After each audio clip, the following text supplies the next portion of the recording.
Okay, so ROCKFLESH.com coming from TechFest 2023 once again, and I have Charlie and Dylan from Harbinger. Thanks very much for having us along. Oh man, thank you for having us. Yeah, cool. Yeah, good morning. So Saturday morning, Thursday evening. Let's talk about that. You guys ripping it up, headlining the Thursday night. How was it for you guys? Yeah, it was awesome, man. Like we had a really good slot, and yeah, lots of people showed up, and it was a really good time, I think.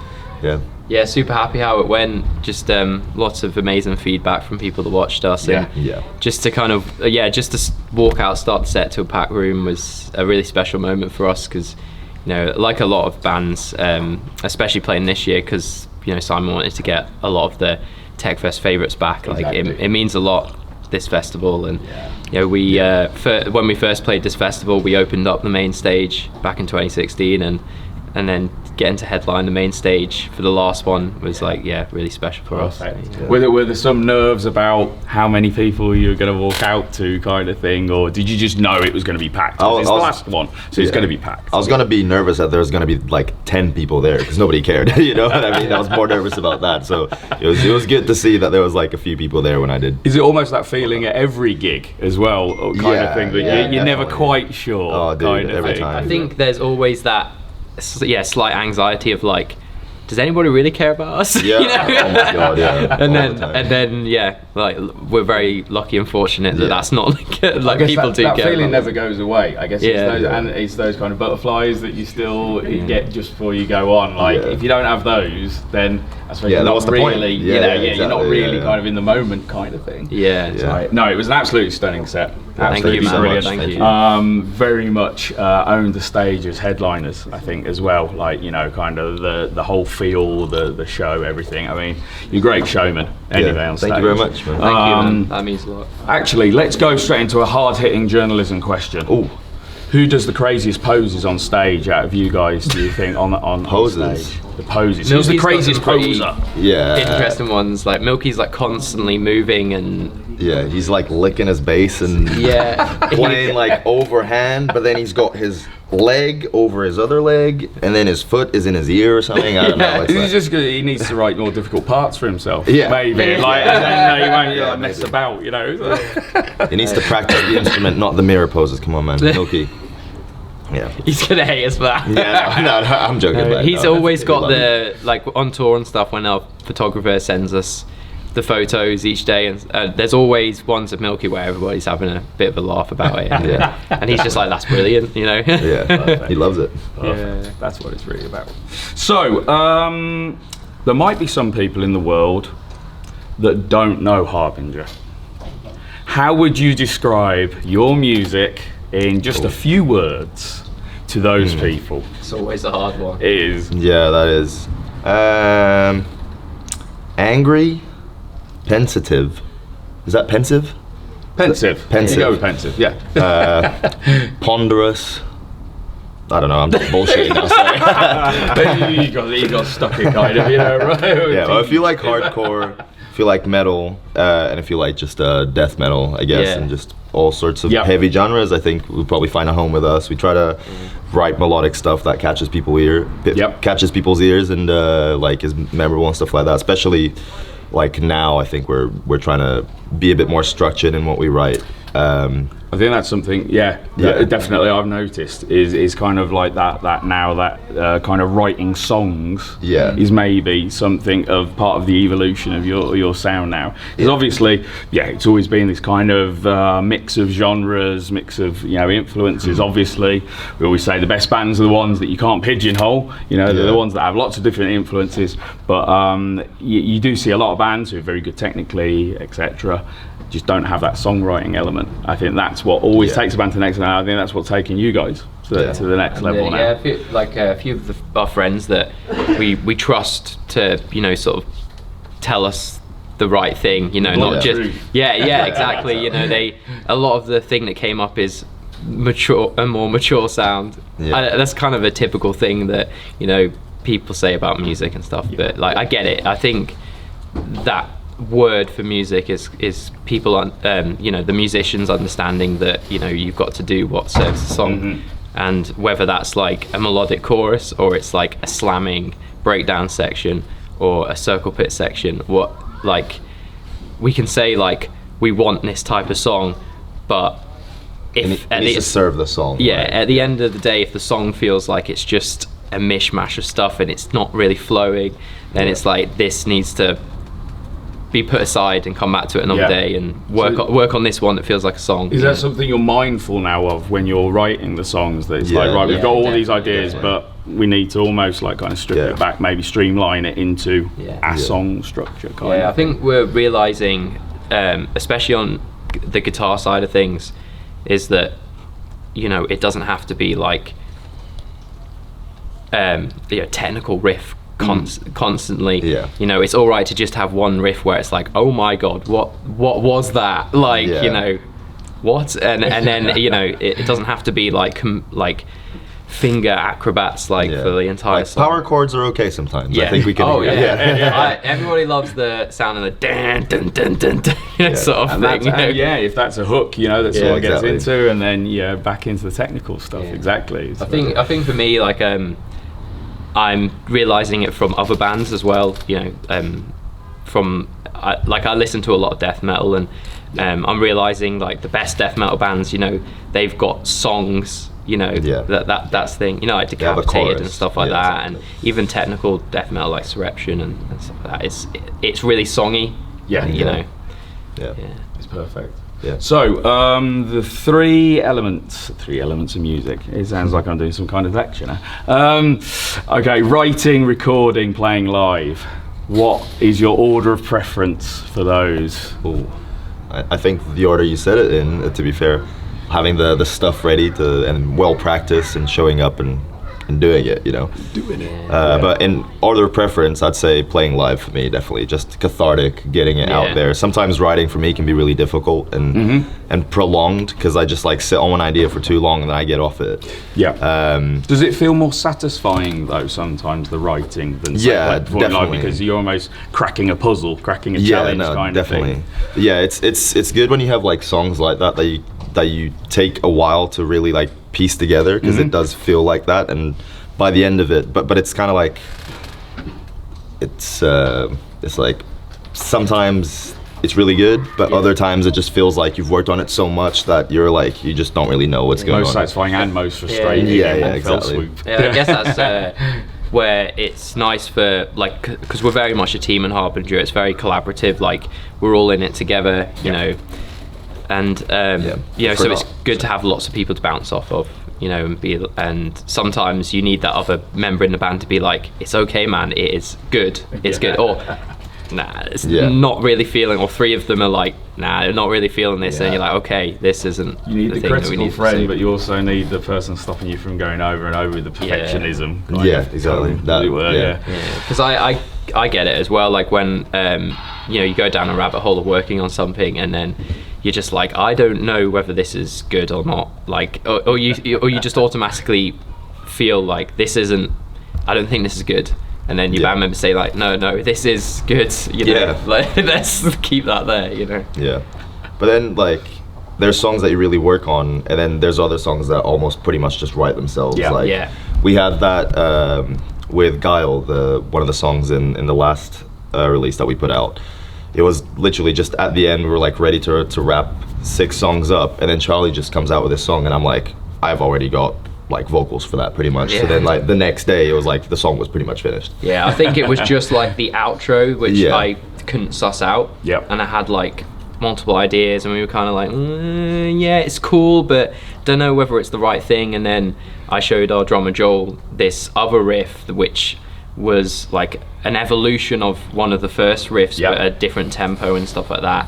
And he's got this saying of like, that's the best thing since sliced bread. Like he says it like almost every time there's like a riff that he's like really loves. And I was like, okay, let's see whether I can have some sort of slowdown into this groovy outro, which is what the outro Guile is. And that just kind of like tied it all off, luckily. You know, it fits together. Do you have many riffs that end up on the cutting room floor, as it were, that just never get used? We've got like 30 demos or something like that. 40 or something like that are like so prolific. Is because me and Ben are both like, well, Ben's like always writing, and and like I'm trying to get more into like a writing routine of just like getting something down every day or like every other day or something, and getting better at turning that into like a full idea. So you know, as we go on, we're always writing. You're like you've got song title ideas, you're writing lyrics and stuff. My like phone notes folder is just absolutely blown up. But our drummer writes like when he has a drum groove idea, he like programs it and sends it to us, which for me I really enjoy, because sometimes that sparks inspiration of like hearing rhythmically. It's kind of like, oh, you know, I've got this riff idea in my head, and you just kind of jam it. And I think we like kind of like tech metal, you know, tech music. A lot of it is the drum parts often do lead it, don't it? You know, kind of, you know, the syncopated drums, that kind of thing is almost like a trademark sound, isn't it? Of any of those kind of genres. It gives you like, I find it helpful because it gives you that kind of idea of what the audience are going to be feeling when you play it live. I think that's a big part of our songwriting as well, is that, you know, how is this going to be live? How is it going to make people feel? And that's always been a big part of Harbinger, is like, what is our live show and how we're going to be portrayed live. You know, we want to be a live band. We want to be one of those bands that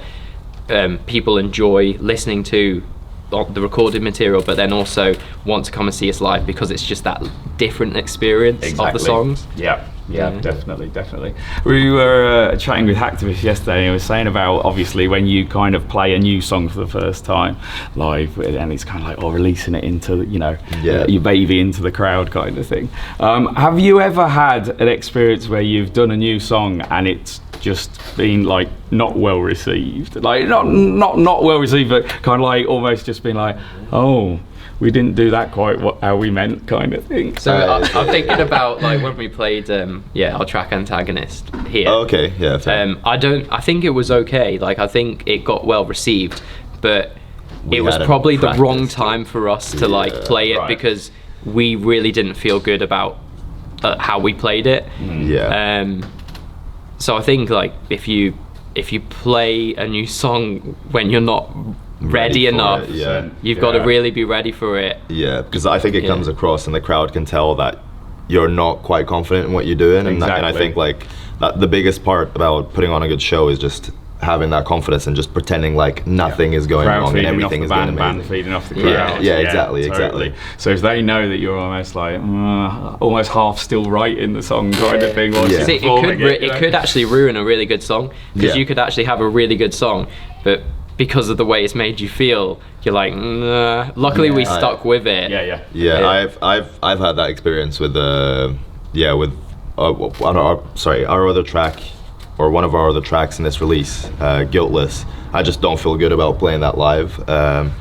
So I think we kind of cut it out the set now, because I've been a big crybaby about it. So we played it for you could veto. We played it for like a good year now, and you know, sometimes those songs you're going to play for a year and be like, man, it's just not, it doesn't feel like us. And I think that's something that we've learned as well with new material, is that we should really jam it before we decide that this is actually going to be released, because you just get a different vibe of how it's going to feel when you play it live. And if you don't feel like it's getting you there live, then it's probably not one to release, because you're not going to play it to the best of your ability then, or give the energy that the crowd needs.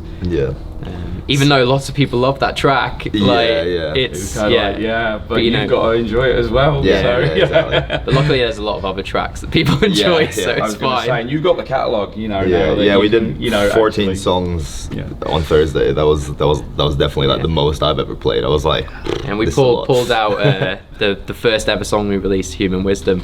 We got our old vocalist up on stage, and that was quite a special moment as well. That was cool. Yeah, definitely. I was a big fan of the band before I joined. So they were literally the first underground band that I ever saw. When I'm not from the UK, I'm from Portugal, and that was like, their show was the first show that I ever went to when like when I was in college or whatever. And then met the guys there, and that was maybe 7 years ago. And from them I got introduced to this festival, you know, them and their group of friends and stuff like that, and then eventually it just came full circle. But really so it's so what I mean is, like, it was really cool to be on stage with Tom, because I looked up to the guys for so long, you know what I mean? So really fun. it's like the full circle, the full evolution, as Yeah. it were. And that's why like TechFest is so awesome. Yeah. Like, you know, it's definitely brought this band together, and so many others. Yeah, I and think. so many others. Yeah. And people and stuff. Yeah.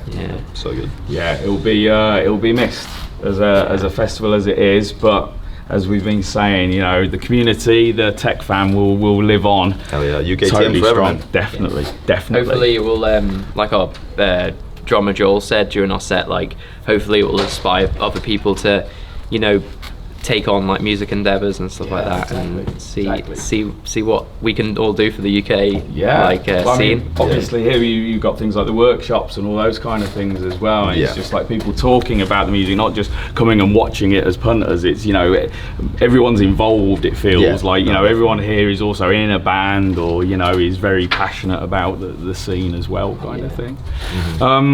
Let's do a quick fun question.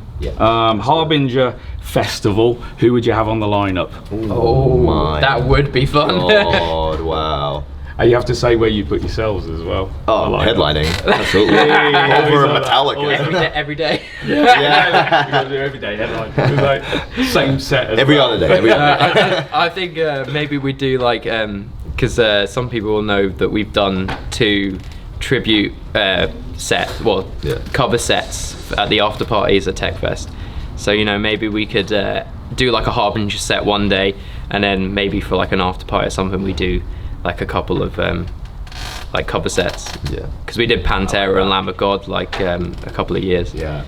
But yeah, a anyway. few years ago. Yeah. Before. Anyway, yeah. What bands do you reckon you'd? Man, just because I'm repping them, the Ghost Inside, I'd love to play with the Ghost Inside so much, man. That would make my life, I think. I think we'd want to bring our individual influences into it. So that it's potentially not just like a metal thing. a heavy metal festival, you know. Like all sorts. Bring in all the subgenres and also maybe even like more the sort of poppy, rocky or pop punky stuff that we like as well. And definitely the first thing that I think of is getting the friends bands that we really believe in and enjoy. Get those on the lineup, because we want people to like see them, and then we probably have a bit of fun with like, oh my god, should we see whether these guys will be up for it? Get Infant Annihilator to play a 3-hour-long set. That's what I want to do. Remember last year, Hirsch Effect were like, well, we'll ring up Dillinger Escape Plan and say, Hirsch Effect are putting on a festival, you've got to headline it. Obviously, you've been waiting for this phone call. Just going for the kill with confidence. Exactly. That's the way to do it. Awesome. So, what can we expect from you guys for the rest of the year? Oh, new music? New music?